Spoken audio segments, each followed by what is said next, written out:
SKP Online Classes. Subscribe for daily updates. साथियों, स्वागत है आपके SKP ऑनलाइन क्लासेस के YouTube चैनल पर। दोस्तों, इस वीडियो में हम लेकर आए हैं बीएड द्वितीय वर्ष के भूगोल शिक्षण के बहुत ही महत्वपूर्ण प्रश्न। दोस्तों, भूगोल शिक्षण के हमारा पहला वीडियो है।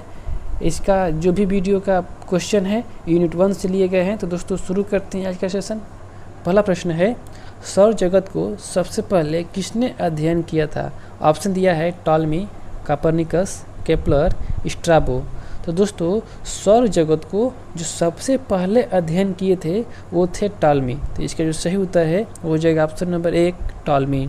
अगला प्रश्न है, पृथ्वी के अध्ययन यानी भूगोल के नामकरण का श्रेय किसे दिया जाता है? और ऑप्शन दिया है कि फ्रांसीसी, यूनानी, चीनी, इनमें से कोई नहीं।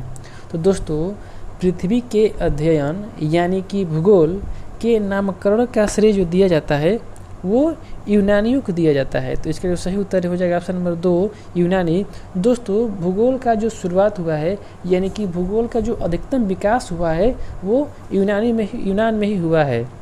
अगला प्रश्न है, भूगोल के जन्मदाता किसे कहा जाता है? ऑप्शन दिया है कि हेरोडोटस, केपलर, कोपरनिकस, हेल्महोल्ट्ज़। तो दोस्तों, जो भूगोल के जन्मदाता हैं वो हेरोडोटस को कहा जाता है। तो इसका जो सही उत्तर है हो जाएगा ऑप्शन नंबर 1 हेरोडोटस। अगला प्रश्न है, किस धर्म के द्वारा भूगोल का बहिष्कार किया गया था? और ऑप्शन दिया है कि यहूदी धर्म, इस्लाम धर्म, ईसाई धर्म, हिंदू धर्म। तो दोस्तों, भूगोल में कुछ ऐसी प्रथाएं चली आ रही थी जिसका विरोध ईसाई धर्म ने जमकर विरोध किया था। तो इसका जो सही उत्तर है वो हो जाएगा ऑप्शन नंबर 3 ईसाई धर्म। दोस्तों, यहूदी धर्म ने कोई इसका विरोध नहीं किया था, न ही इस्लाम धर्म ने किया था। हिंदू धर्म तो किसी भी विज्ञान का विरोध नहीं किया है। तो इसका जो सही उत्तर है हो जाएगा ऑप्शन नंबर 3 ईसाई धर्म। अगला प्रश्न है, भूगोल के इतिहास में किस काल को अंधकार युग कहा जाता है? और ऑप्शन दिया है कि प्राचीन काल, मध्यकाल, आधुनिक काल, किसी को भी नहीं। तो दोस्तों, जो भूगोल के इतिहास का जो अंधकार युग है वो मध्यकाल को कहा जाता है। यानी कि इसी काल में हमारा जो ईसाई धर्म थे उन्होंने भूगोल का विरोध किया था और इस काल में बहुत कुछ खास हमारा विकास नहीं हो पाया भूगोल के क्षेत्र में। तो इसलिए भूगोल के इतिहास को इसको अंधकार युग कहा जाता है, मध्यकाल को। अगला प्रश्न है, मानचित्र बनाने की कला तथा ज्योतिषी का विकास किस सदी में हुआ? तो ऑप्शन दिया है कि 8वीं सदी, 9वीं सदी, 10वीं सदी, 15वीं सदी। तो दोस्तों, मानचित्र बनाने की कला तथा ज्योतिष का जो विकास हुआ है वो 9वीं सदी में हुआ है। तो इसका सही उत्तर है हो जाएगा ऑप्शन नंबर 2 9वीं सदी। अगला प्रश्न है, किस काल में भूगोल शिक्षण में कार्य कारण का अभाव था?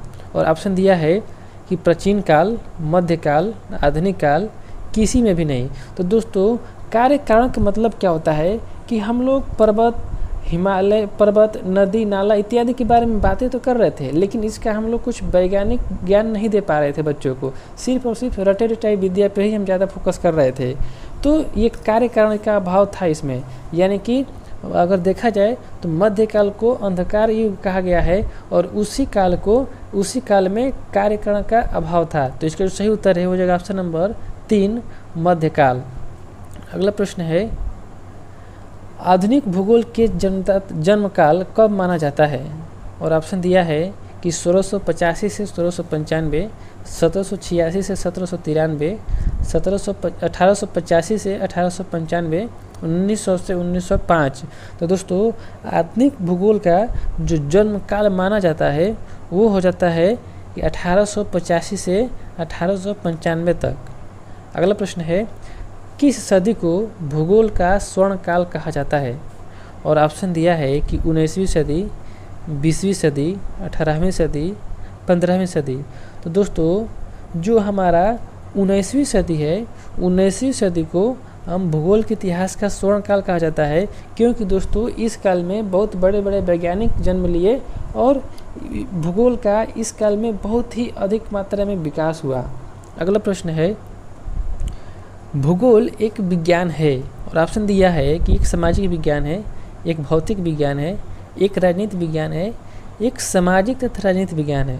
तो दोस्तों जो भूगोल है एक सामाजिक विज्ञान तथा राजनीतिक विज्ञान है। तो इसका जो सही उत्तर है हो जाएगा ऑप्शन नंबर 4, सामाजिक तथा राजनीतिक विज्ञान। अगला प्रश्न है कि भूगोल एक ऐसा विषय है जो प्राकृतिक एवं सामाजिक दोनों विषयों से संबंधित है तथा दोनों की विशेषताओं को ग्रहण करता है।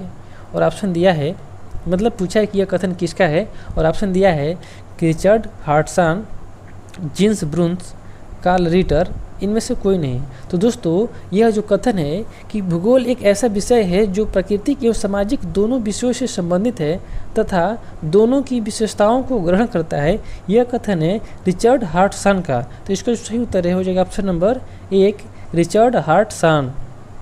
अगला प्रश्न है भूगोल के अध्ययन केंद्र हैं, और ऑप्शन दिया है कि पर्वत है, मानव है, शाश्वत है, नगर है। तो दोस्तों भूगोल का जो अध्ययन केंद्र है वो मानव है, यानी कि भूगोल मानव को केंद्र मानकर ही ज़्यादा अध्ययन किया जाता है भूगोल में। अगला प्रश्न है भूगोल विज्ञान का मुख्य लक्ष्य क्या है, और ऑप्शन दिया है कि पेड़ पौधे, जलवायु, मानव तथा समाज, पशुपालन। तो दोस्तों भूगोल विज्ञान का जो मुख्य लक्ष्य है वो मानव तथा समाज है। तो इसका सही उत्तर है हो जाएगा ऑप्शन नंबर 3, मानव तथा समाज। अगला प्रश्न है भूगोल पृथ्वी की सतह और वायुमंडल का विज्ञान है, यह कथन किसका है। दोस्तों यह कथन वेरी वेरी मोस्ट इम्पोर्टेंट कथन है दोस्तों, इसको आप लोग अच्छे से याद कर लीजिएगा कि भूगोल पृथ्वी की सतह और वायुमंडल का विज्ञान है, यह कथन किसका है। ऑप्शन दिया हुआ है कि रिटर, कापरनिकस, वेल्पटन, उपरोक्त सभी। तो दोस्तों यह जो कथन है वो रिटर का है। इसका सही उत्तर है हो जाएगा ऑप्शन नंबर 1, रिटर। अगला प्रश्न है दोस्तों ये भी बहुत ही इंपॉर्टेंट है, और ऑप्शन दिया है प्रश्न कि भूगोल वितरण का विज्ञान है, यह परिभाषा किसने दी है। और ऑप्शन दिया है कि मार्थ, केपलर, कार्ल रिटर, F.K. वाइड। तो दोस्तों यह जो परिभाषा है कि भूगोल वितरण का विज्ञान है, ये मार्थ ने दी है परिभाषा। तो इसका जो सही उत्तर है हो जाएगा ऑप्शन नंबर 1, मार्थ। अगला प्रश्न है पशुपालन, कृषि उद्योगों की स्थापना, नगरों की वृद्धि, वृक्षों का चयन इत्यादि का अध्ययन किसके अंतर्गत किया जाता है। और ऑप्शन दिया है कि प्राकृतिक भूगोल, मानवीय भूगोल, आर्थिक भूगोल, उपरोक्त सभी। तो दोस्तों इसका जो अध्ययन किया जाता है वो मानवीय भूगोल के अंतर्गत किया जाता है। तो इसका सही उत्तर है हो जाएगा ऑप्शन नंबर 2, मानवीय भूगोल। अगला प्रश्न है गर्म करने पर पदार्थ बढ़ते हैं अथवा ठंडा करने पर जलवाष्प बर्तन में एकत्र हो जाता है, इस ज्ञान का उपयोग भूगोल शिक्षक किस व्यवस्था के किसकी व्याख्या करने के साधन के रूप में कर सकता है। और ऑप्शन दिया है कि मिट्टी के निर्माण का, वर्षा होने के कारण का, नदियाँ बनने के कारण का, उपरोक्त में से 1 और 2 का। दोस्तों ये जो प्रश्न है बहुत ही इंपॉर्टेंट प्रश्न है दोस्तों, इस प्रश्न को भी आप लोग इम्पोर्टेंट की श्रेणी में रखिएगा, बहुत इंपॉर्टेंट प्रश्न है। और प्रश्न कह रहा है कि किसी भी पदार्थ को अगर हम गर्म करते हैं तो पदार्थ बढ़ते हैं, अगर हम जलवाष्प को ठंडा करें तो किसी बर्तन में एकत्र हो जाते हैं। यह जो ज्ञान है भूगोल शिक्षक इस ज्ञान का किसकी व्याख्या करने में उपयोग कर सकता है। और ऑप्शन दिया हुआ है कि मिट्टी के निर्माण का। दोस्तों ये बिल्कुल सही बात है कि इस ज्ञान का जो प्रयोग है हम मिट्टी के निर्माण होने का व्याख्या कर सकते हैं, यानी कि अगर धूल के कण है इत्यादि हैं हवा में उड़ रहे हैं, बारिश के पानी हुआ, जैसे जलवाष्प बनता है, जलवाष्प बनने के बाद से क्या होगा कि वो बादल बन जाता है, धूल कण से इत्यादि से बादल बनता है, फिर बारिश हो जाता है।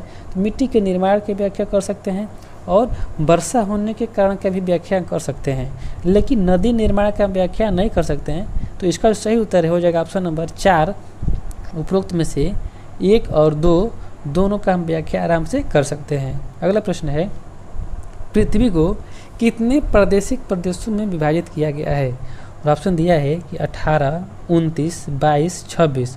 तो दोस्तों पृथ्वी को 18 प्रादेशिक प्रदेशों में विभाजित किया गया है और इसको विभाजित करके हम अध्ययन करते हैं। अगला प्रश्न है वर्णनात्मक भूगोल किस स्तर पर छात्र पढ़ने में अधिक रुचि लेते हैं। ऑप्शन दिया है कि प्राथमिक स्तर पर, माध्यमिक स्तर पर, उच्च प्राथमिक स्तर पर, महाविद्यालय स्तर पर। तो दोस्तों वर्णनात्मक भूगोल का जो पढ़ने का ज़्यादा रुचि लेते हैं बच्चे वो प्राथमिक स्तर पर लेते हैं। तो इसका सही उत्तर हो जाएगा ऑप्शन नंबर 1। अगला प्रश्न है भूगोल शिक्षण में सर्वाधिक क्रियाएं की जाती हैं? और ऑप्शन दिया है कि सामाजिक, भौतिक, मानसिक, उपरोक्त सभी। तो दोस्तों भूगोल शिक्षण में जो सर्वाधिक क्रियाएं की जाती हैं वो सामाजिक क्रियाएं की जाती हैं। तो इसका सही उत्तर है वो हो जाएगा ऑप्शन नंबर 1 सामाजिक। दोस्तों ये हमारा आखिरी प्रश्न था। Thanks for watching. अगर मेरा वीडियो पसंद आया हो तो लाइक कीजिए, कमेंट करके हमें ज़रूर बताइए, इससे हमको बहुत ही मोटिवेशन मिलता है आगे वीडियो बनाने के लिए। दोस्तों मिलते हैं अगले क्लास में, तब तक के लिए धन्यवाद।